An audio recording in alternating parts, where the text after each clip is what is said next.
Welcome to the Compost Pile, a podcast where we break down gardening, homesteading, and more. Join your hosts, David Poole and Aaron Barnhill, as they pile up information and break it down so that you can be more successful in the garden.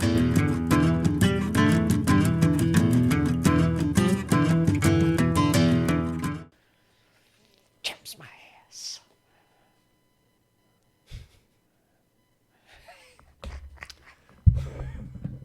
Hey guys, welcome back to the Compost Pile, your podcast for all things gardening and homesteading. With me as always is my co-host David Poole, owner of Mid-County Farm and Feed. And I think today Dave is going to teach me a little bit about chickens. Dinosaurs of the homestead. Oh, they're dinosaurs through and through. That is like the one thing. I don't know a lot about chickens. I do know they're dinosaurs. Yeah, they really remind me of a velociraptor. Yeah, absolutely. Yeah. And they'll eat anything. Pack animal, flock animal, excuse me. But yeah, also could be considered cannibalistic. Yeah, they'll eat chicken, right? Yeah. Chickens eat chicken. So, kind of freaky, but it's a loved bird. Hey, everyone loves chickens. Yeah. They love eating chickens. They love eggs. They love raising them. I don't personally see the appeal. You know, it always seemed like a lot of work to me. I don't know. It does. It seems like a lot of work to keep chickens. I mean, it really depends on how much you want to put into it. And I've done it before. Yeah. And it was a lot of work, but I made some amateur mistakes, which I hopefully can help you avoid today with some things I wouldn't do again. But yeah. I feel like you're saying that the chickens had a battle royale and they like all kill each other or something. No, there just were too many. There's just too many? Yeah.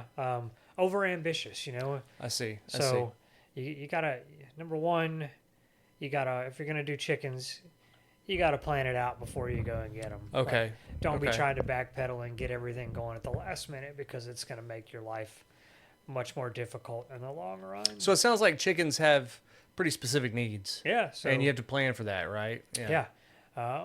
So let's break down, if we're gonna go, and Aaron's gonna get chickens here. Because I don't know. I don't know the first place to start. What do we gotta have non-negotiably to raise these chickens? You know, so when you go to a place like Mid-County Farm and Feed, or you go to Tractor Supply or wherever, they can sell you day-old chicks from a certified hatchery. So they were hatched, they were put in the mail, and they were sent overnight. The U.S. mail. That's the US Postal USPS. Service. They still do that, right? They show up at the post office, we get them, and then we make them available for sale. So these chicks they're young. They eat their first meal wherever they stop first. You know. Oh wow. Yeah. They're not fed and water. They're hatched and they're gone. So. You've got to have a way to curate the needs of a growing animal. It's no different than raising a child. If any of you have raised a child, you know, the needs constantly change. Right. So we're going to have, when they're young, we need something to contain them in. And they're going to grow quick, and they're eventually going to get feathers, and they eventually can jump. I feel like people mostly keep them in, like, you know, the storage containers, like you keep your Christmas tree in. That's a great option, because if we give them, you can't put them out in the coop right out of the gate because it's too big, and that's going to eliminate one of the most important variables of raising young chicks that we'll talk about. But we need a place that we can keep them contained relative to their size. So totes, stock tanks, something that we can also put a screen top over, because if they get a couple weeks old, They can just jump. Fly out, right? And they start getting a little bit of the baby feathers.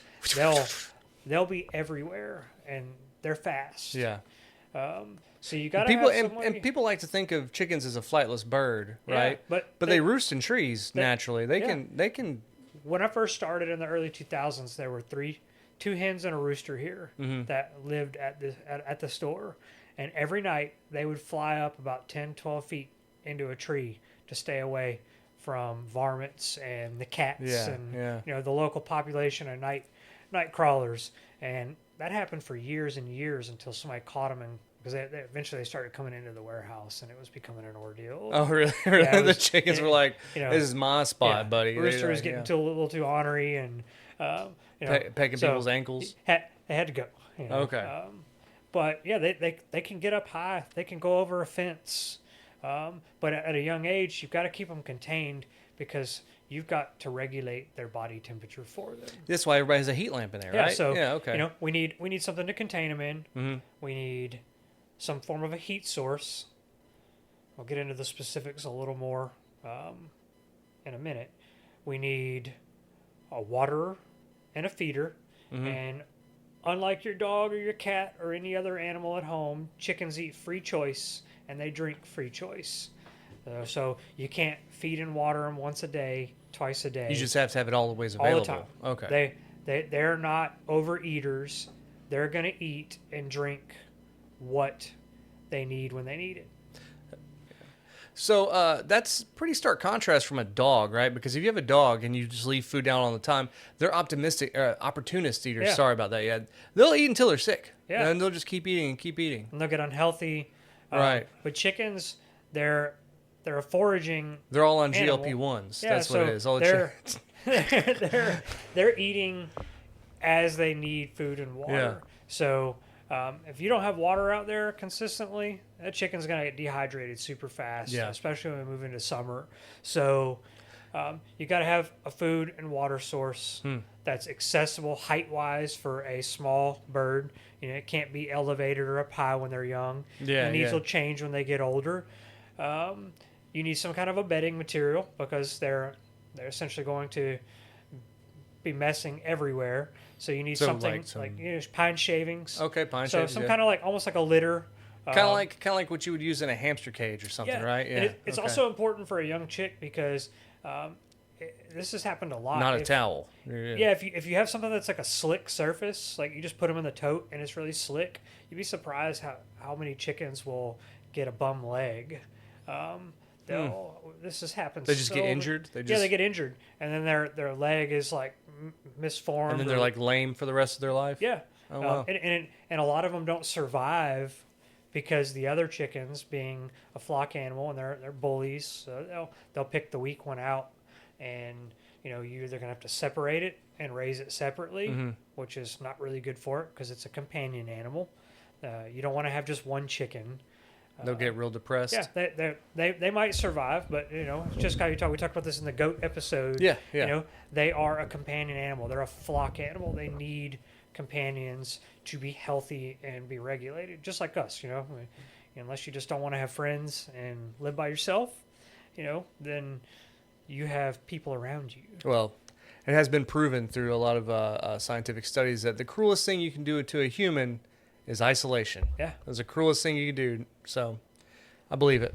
Yeah. So, then that heat source has got to be movable.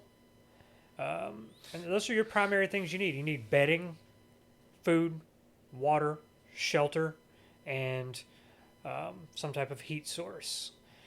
Most of the time we're raising chicks for the majority of people in spring, so it's in the cool season. If we put them outside, those temperatures outside are going to be really, really real cold. Up and down, too. And it might be perfectly fine. So we could be out there in shorts.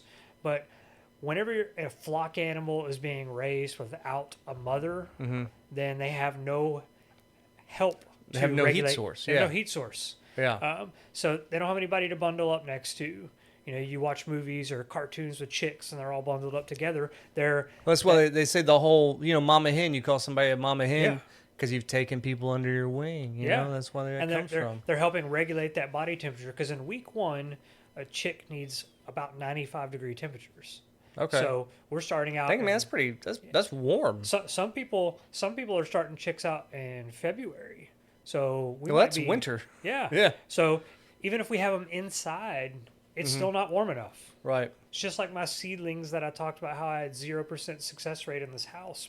Because it's drafty and cold. It's cold. Yeah. Those chickens, they can't warm themselves up. They're not going to live if they can't stay warm. Now, each week, so week 2, we can go to 90. Week 3, we can go to 85. And eventually we're gonna raise that temperature, or not raise it, we're going to lower that temperature by raising up our heat source farther away. Right. And essentially, we're going to make it to where we no longer need it when their needs meet the ambient temperature of wherever they're going to be. Right, or they can self-regulate is what it is, right? And usually once they start feathering out, then they're going to be able to regulate their own temperature. So you got to watch that and be mindful of that. They need heat. And even if you start off in the fall time, it might be 100 degrees in August or September, but depending on when you start in the fall, you might be warm at first, but it gets colder, so you may need to add heat in the opposite direction. I see. So, real quick question about chicks. When you go to the store and you're getting these, they can be day one chicks. You said, can you tell that they're hens or roosters? I personally can't. Yeah. Some people swear they can. We leave that up to the experts at the hatchery. Okay. So, but you don't want to have a bunch of roosters, right? And so it's really important when you do go by, you want to know what to ask for. When you go to some place that sells chicks, you're either gonna buy one of two things. You're gonna buy pullets, which is what's considered a female, or you're gonna buy straight run. So in order for us to get pullets and guarantee what we want, we have to book them the previous year. Okay. So I forecast what everything we're going to sell, and we pre-order them so that I can guarantee that the hatchery has enough hens to fulfill what I want. So you have to buy your inventory the year before? Yeah, I commit to it the year before. Wow. And if I don't commit to it, then I may only have the availability to get straight runs, which if all the hens are being sold, and I'm sure they save some hens for straight runs, but, I'm going to get a high rooster or male population if I'm buying straight runs. So most people only want hens. So when you go somewhere, you want to look, are they selling straight runs or pullets? And most backyard chicken people, they're going to want pullets. Most people don't want a rooster because if you live in a municipal area, there's noise ordinances. A lot of ordinances. It's a fast way to have to get rid of your chickens if you've got a nuisance. I'm glad you said that too, because a lot of city ordinances don't even tell you whether you can have chickens or roosters. It's just all fowl. In Texas, you can have I think up to 6 backyard birds by state mandates, but each municipality may have rules about water sources at the coop, how far away it has to be at the house. But in the chicken world, I can tell you it's ask later, ask for forgiveness type situation. Get it. Talk to your neighbors, go old school, be neighborly, find out, barter with your neighbor. Make them a green bean casserole, bring give them over. some eggs, Yeah. But I'll tell you what, if somebody had a loud rooster, but they bought my my kindness with yard eggs, I'd let them. Yeah. I'm not going to tattletale on them. Yeah.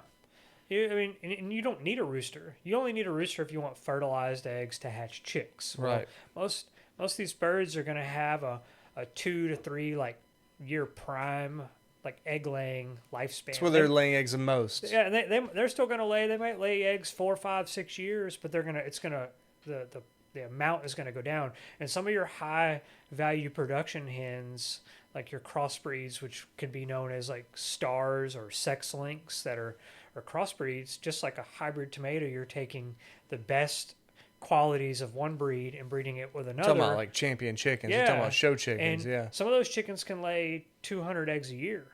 So that's a lot of eggs. That's a lot of eggs. So you want to make sure that when you're starting, don't make the mistake I made. I got too many chickens. Okay. So you just had mountains of eggs? I had 15 chickens, and I couldn't feed them enough. I couldn't water them enough. I couldn't keep it clean enough. And I had more eggs than I could humanly know what to do with. And getting rid of eggs, just like getting rid of produce, is not always that easy. It's not that easy. Everybody thinks they're going to sell eggs, and it's not that easy. Yeah, but then you need more than you're producing, right? Yeah. But I mean, even with for me, if I would have went back and I go with what I would recommend, if backyard flock, 4 to 6 chickens. If I got 4 eggs a week from 6 chickens, it's 2 dozen. Mm-hmm. I don't eat 2 dozen eggs in the week. No. There are some people out there that eat eggs every day. So maybe, but if you know your needs specifically, I mean, if you're a baker, cool, you know, yeah. But if I know if my bird's gonna lay 200 to 240 eggs out of the calendar year, that's a lot of eggs. That's one bird's gonna lay 20 dozen eggs. I don't and then I'm going to multiply this times 10 or Right, a lot. right.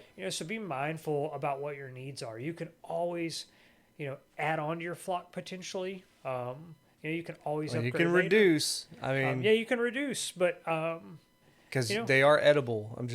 I know that. and sometimes truthfully reducing is maybe easier than adding on. I think we get into that a little bit down the road. But once these, the chicks, ideally, they're going to eat a starter ration. It's a crumble, so it's high protein, got vitamins, minerals in it to help give them healthy growth. Is it like grains? Is that what it is? Most of your bugs? processed feed's going to have it's not going to have grains in it, but it's going to be broken down into like it looks milled? like a mill. Like a mill? A small uniform crumble because it's easy to digest. It's not hard to break. Chickens aren't ready to be trying to digest corn and solid grains just yet. So usually you're going to feed a starter ration from hatch to about 8 weeks. Some brands out there you might feed that same all the way to 18 weeks, which is for most birds maturities at about 4.5 months. Okay. Some brands of feed are going to have a starter from 0 to 8 weeks, and then they're going to have a grower from 8 to 18 weeks. Does that mean they need more food? It's different nutrient set. So you're supporting like fast growth of a young bird, and then once they get to that latter maturity, they're almost to size, so they don't need as high a protein. So you're dropping protein levels, nutrients are changing because they're developing, and you keep that on them. You don't really need to be introducing in like grains and like you could throw in maybe some bugs, but it's not necessary in this stage.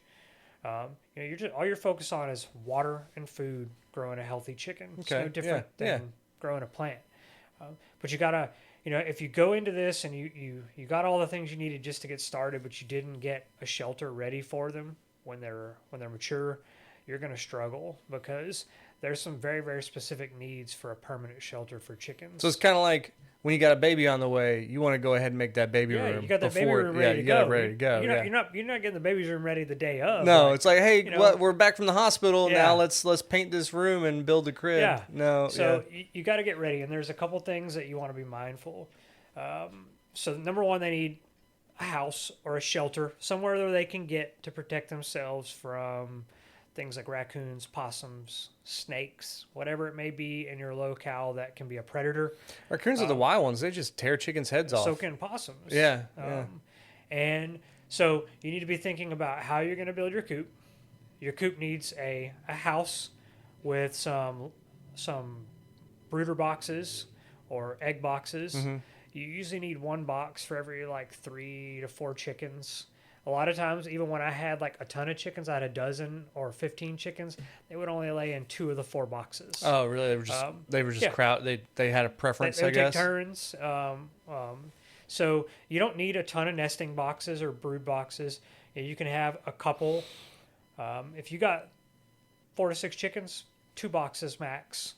They're probably only going to use one. You don't need one for each chicken or anything wild. Yeah. If you can design your coop or get a coop where you can open the nesting boxes from the outside and get the eggs from the back. Yeah, I've seen those. Yeah. That will help you if you ever get a broody hen. Broody hens will sit on the eggs nonstop, and you go to try to get them. They'll peck at you. They're trying to protect the eggs. Oh, yeah. They're hoping they're going to hatch some babies. Even though they're not fertilized usually, yeah. And so getting them from the back is simpler. Those kind of have a little slope, and they kind of roll down a little bit, right? Yeah. And inside that coop, you also need a couple other things. You need a roosting bar. Chickens like to be off the ground, minimum 12 inches, maybe even more. Like I talked about earlier, they get in that tree, they get up there. They want to be off the ground, somewhere where they can feel safe. And you also need to make sure that the inside of your coop is well vented. You need high vents because chickens produce a lot of ammonia in their droppings. Is that from? Yeah, it's from their.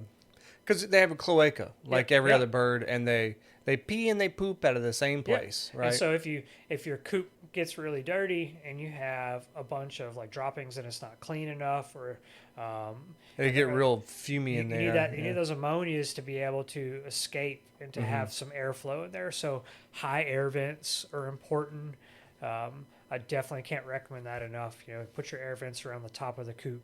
And you can put wire over them, some type of hardware cloth to keep other things from getting in. The snakes. But you need air to be able to move through it. You typically want a ramp into the coop so they can easily get up in there.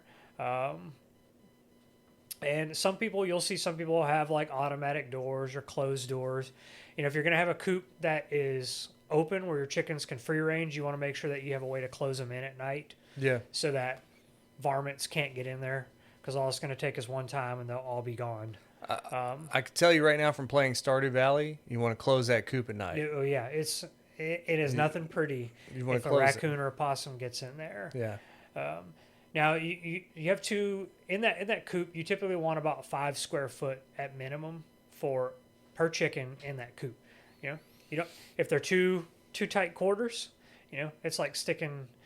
We put 25 people in this little room here. We could fit in here probably. We could, yeah. But we ain't gonna be very comfortable. No. We're not gonna be very happy. No. And we're not gonna be. We're gonna be real moody. We're definitely if we could produce eggs as a human, we wouldn't be producing no eggs. So chickens only produce eggs when their needs are met, or like when they're happy. They're very stress oriented animals. Okay. So on the outside, we have an option. We can either keep a closed run, like maybe we don't live in an area where we can have the chickens free range all the time, and that's fine. But if we have a run, outside that run, we need a minimum of 10 square foot. That's like a tunnel then, yeah, right? Or it could be, almost think like a dog kennel. Okay, yeah. It's fully enclosed where they have the ability to come out, forage, stretch their legs, do chicken things. And peck. You need about 10 to 12 square foot per bird in a run so that you can keep them happy and give them room. If you're going to let them free range, no big deal. You don't need that. But if you are going to have them fully enclosed, a couple tips. You don't want to use standard chicken wire. Standard chicken wire, because it's like thin? your hex wire. Yeah, the hex wire. It'll hold the chickens in, but what it can't keep is a varmint with opposable thumbs reaching through and grabbing your chicken, because it happens more often than not. So hardware cloth or small gauge welded wire works really well in those areas where you might have wire for airflow, breathability, to make sure that you don't have varmints getting. Also, if you keep them fully enclosed, whatever kind of door you have, make sure you have a latch that's not easily bamboozled by the raccoons. By the raccoons, they have hands. Yeah, it'll happen. And I did a real primitive latch on mine. I had a screw with like a piece of 2x4, and I would just twist it. But I found out the hard way that when the neighborhood dogs would get out and they would come and they would jump on the door barking, that it would cause it to spin. It would just and they ended up opening up just enough one time they were able to grab one out.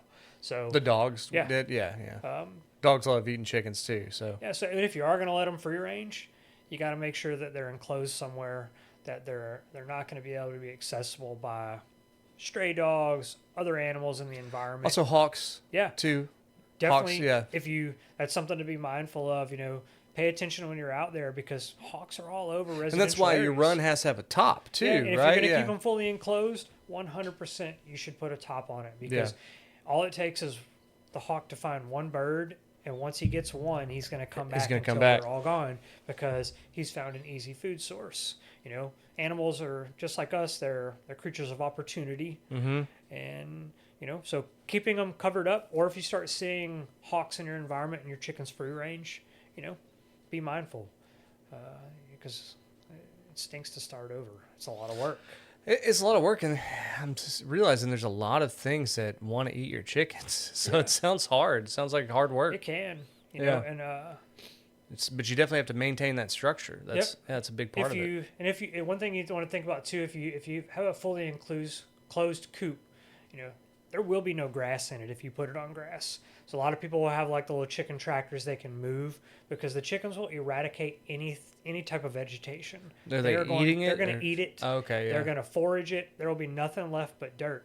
And so it can become muddy. It can become messy. Right. So keep that in mind. Like if you have a fully enclosed flock, you are going to need to keep shavings and ground cover in there. Chickens are like the ultimate omnivore too. If they're eating grass and seeds and bugs and mice. And they just literally will eat whatever. They will. And if your chickens are going to be free ranging, or you're letting them out a lot, they're going to need a lot less food. Like, you don't need to buy as much food because they're getting natural proteins. A lot. They're foraging. If they're fully enclosed, the accessibility to like wild insects and greenery. They're just getting what flies in. They're gonna be a lot less. So you're gonna need to feed more than a flock that's fully enclosed. Most of the time, you're feeding a complete like laying ration, which will be like a pellet or a crumble. There are mixes out there that have pellets for making sure you have optimal vitamins and proteins, and then they'll have some grains. Things like sunflower can help keep like oil. For feathers. Makes keep sense. the coat, not their coat, but their skin and their feathers like nice. And a lot of people will try to only feed like chicken scratch, which is essentially like corn, milo, wheat, or oats. And if you think about those things, that's like the cheapest food, right? Yeah. And while you could get away with doing that, but your chickens are really not going to be healthy.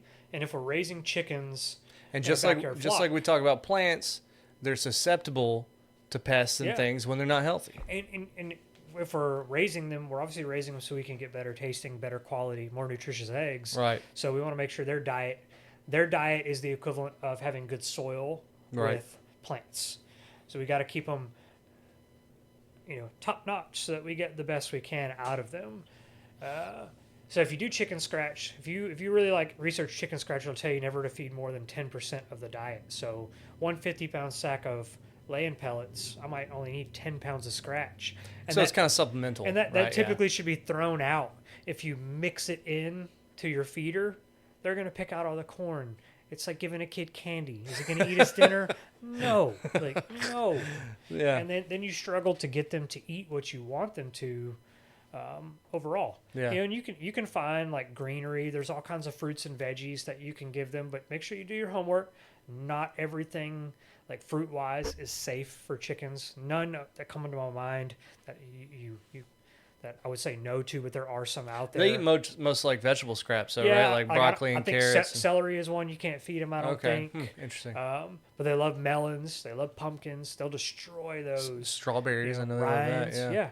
So a lot of your scraps are things that you might throw out from not using in time. They're great ways to get rid of them and recycle them back into the homestead.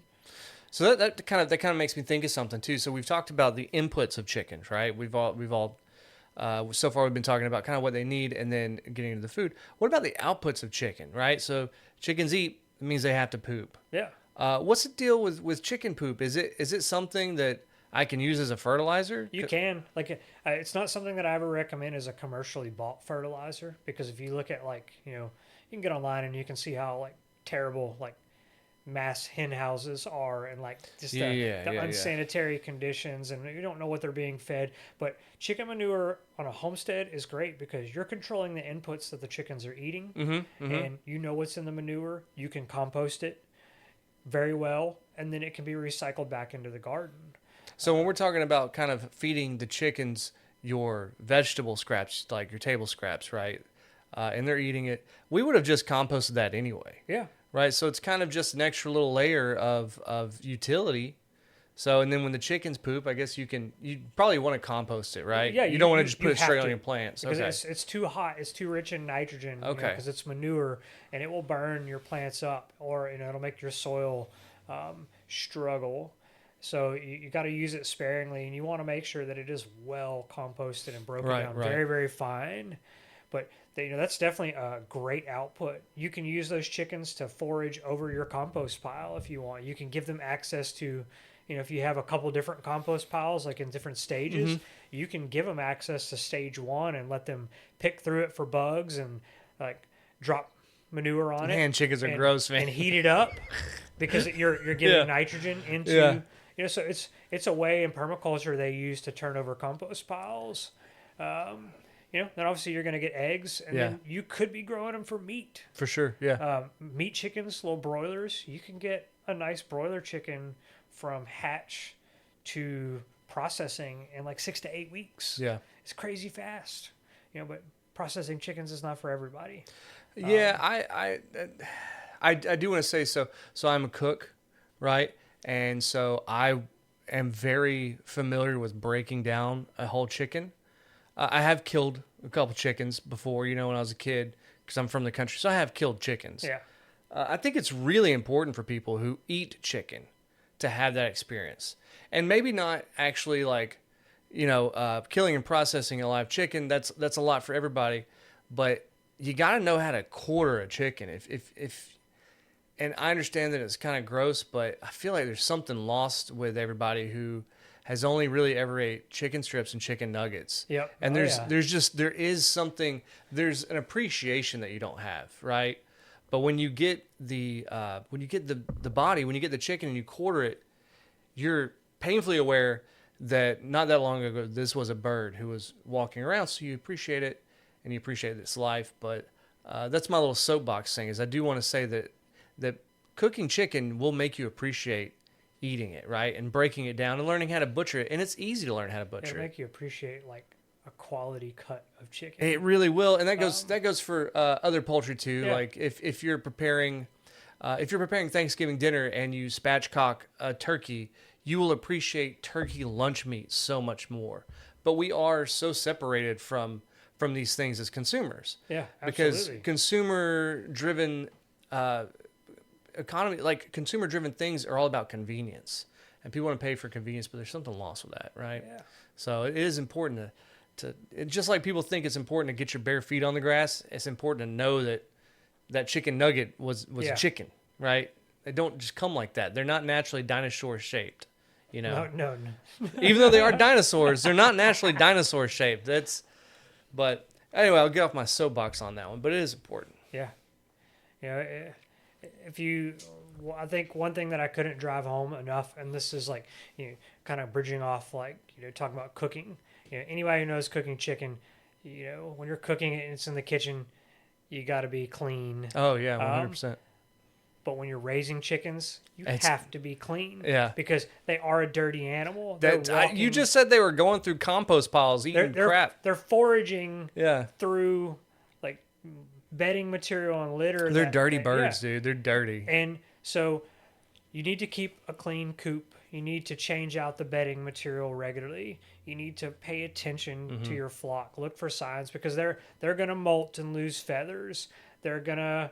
If one gets injured, there's a chance that the others are going to bully it. If chickens see red, like a red spot, like they'll go to town on another bird. So why do they do that? Yesterday they were hanging out and they were all buddy, and then like this one got a red spot or lost some feathers, and then the rest of them are like, "Sorry, bro." What is that about? I don't know. It's just so strange. They see red and they go. That's so strange, and man. So that's kind of what brings me back to, like, you got to be clean. Yeah. You got to make sure you have a sanitary space. You need to give them ideally like a dust bath. Let them clean themselves. Is that like sand? Sand. You can use diatomaceous earth to help control mites. Something in there to help. You kind of get like a kiddie pool or something, and or like a little tub, and they'll get in there and they'll flop around in it, and they'll kick it up and they'll dust themselves, and that helps keep them cleaner. And by keeping a clean coop, cleaning out your coop, removing droppings, soiled litter, is going to help you prevent health issues. It's going to help you prevent mites that chickens can get, poultry mites. So it's the equivalent of like a flea on a dog, or like lice. It's like lice, right? Yeah. And so you can eliminate a lot of that. And it's not to say you won't get it, just like you get fleas with a dog, but keeping a clean environment and staying ahead of it will be so much easier than dealing with it. Yeah.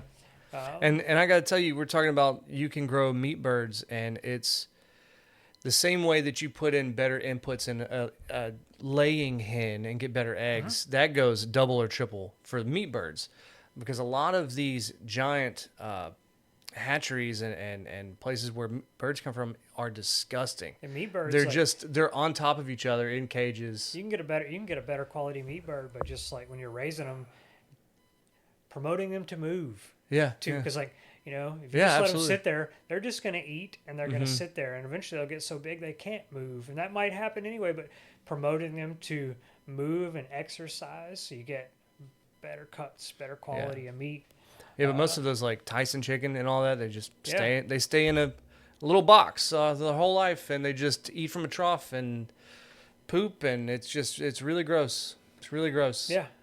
And that's what the chicken nuggets are made from. Yeah. Chicken nuggets aren't made from like lovingly grown yard hens. No. They're made from If you want dirty good birds. chicken, go to the farmer's market. There's a lot of great people around here. Are there? Probably wherever most listeners might be that are raising quality meat. And it's going to cost more. But, Of course it is, yeah. But you'll... Yard eggs cost more. Yeah. You know what I mean? You remember Dan the chicken guy, Dan the chicken man? Mm-mm. I don't even know if he still does it, but he used to do it at the farmer's market. He was called Dan the Chicken Man. And he had chicken eggs, and then he got duck eggs too. That was my duck. That was my cool. duck eggs guy. Yeah, but he always had good stuff. It was pricey, but it was worth it. I know that like we're probably not going to cover all the bases in this episode of chickens because it's a complex topic. But I think as we kind of get close to wrapping up, one thing that I can't stress enough is that chickens are stress-oriented animals. So a lot of times people come in and they're like, my chickens quit laying. What do I need to do? You know, there's not always a magical answer to that. You know, you have to look at your environment and observe what's happening. If chickens could stop laying, if every single night a varmint is coming trying to get in their coop. Yeah. They're scared. They're stressed. They get cagey, and they're going to shut down, and they're going to stop production. If every day while you're going to work, there's a dog that gets out and runs and comes to your coop and terrorizes your chickens, they could stop laying. Sure. So you're saying that you could have a clean environment, you could have all their needs met, but in the night you don't know something. You know, and that's when chickens commonly stop laying whenever they molt because it's a stressful time. Our frequent guest on the show here, Paul Lemoyne, the first time I ever went to his place to check out his garden, he was showing me his chicken coop, and it was getting into summer, and he said the chickens just kind of quit laying. And he ended up hanging a box fan in the coop and blowing air through the coop. Because it was too hot? It was too hot. Yeah. He increased the airflow. They started laying again. Yeah. So little things have huge impacts. A little troubleshooting. Yeah. You just got to be real comfortable with troubleshooting. Yeah. So you got to keep that in mind. There's all kinds of different things that could be happening. You know, giving them more protein or a different food is not necessarily always going to be the answer. You know, some chickens quit laying in the winter because there's not enough daylight. They need X amount of day to complete an egg cycle. So sometimes a year, and maybe not every year, they just quit laying. Yeah. Adding supplemental light might promote them to lay more. You're saying that the chickens get seasonal effectiveness disorder? Yeah. Essentially. So keep that in mind. You know, it's just like when we talk about plants being I can't remember the exact percentage, but you know, humans share a lot of DNA with animals. Yeah. We're all made from the same stuff. We actually, I'll have to fact check this, but we share a surprisingly very high percentage of DNA with plants. Certain plants, so, of course, when you think about stress, and I always correlate plants and animals, you know, we're just part of this circle. So like, you know, if something is stressful to you, like think about whether those chickens would love that condition. Yeah. And it'll give you a little bit of perspective into what might actually be happening. You know, and you got to play around. You got to alter the environment. Don't put them out in the full sun in a coop with blistering afternoon sun. Sure. Just like you would in your plants. You wouldn't do that you wouldn't do it with a dog either, though. They're not going to thrive. You know? You know, give them some shade. You know, change the environment. Hey man, pamper your chickens a little bit. You know, give them the rub. I'll tell you, if there's anything I learned in this episode about chickens is just be prepared. That's kind of the thing I learned the most. Is do your homework. Do your homework. Go somewhere when you're ready to get them that actually can help educate you. Maybe I'll find the digital copy and throw it in the show notes. But we have a little like pamphlet that we hand out to all first timers that break down all the non-negotiable items that you should know. Get rid of all the fluff, but here's the things that matter the most to be successful. You gotta scan that in and put it in the show notes. Yeah. And I will say it's pretty eye-opening to do that. You can't just on a whim buy some chicks at the hardware store, right? You need to have it ready. And that's different from plants. I encourage everybody, just grow the plant. You don't even have to prepare. Just do it. You'll learn, right? And then if the plant dies, who cares? I don't care. You're learning. Chickens, not so much. As an animal, we need to do it right from the beginning and do your homework. Yeah, for sure. Well, cool. I learned a lot. I appreciate you telling me all that stuff. I've never had chickens. I'm kind of interested. I don't know if I'm more or less interested now. I'm getting ready to do it again. But I have this year. I have a better idea. Yeah. And hopefully we'll see some pictures of your chickens on the site and everything. And we hope you learned something, and we'll see you back next time. See ya.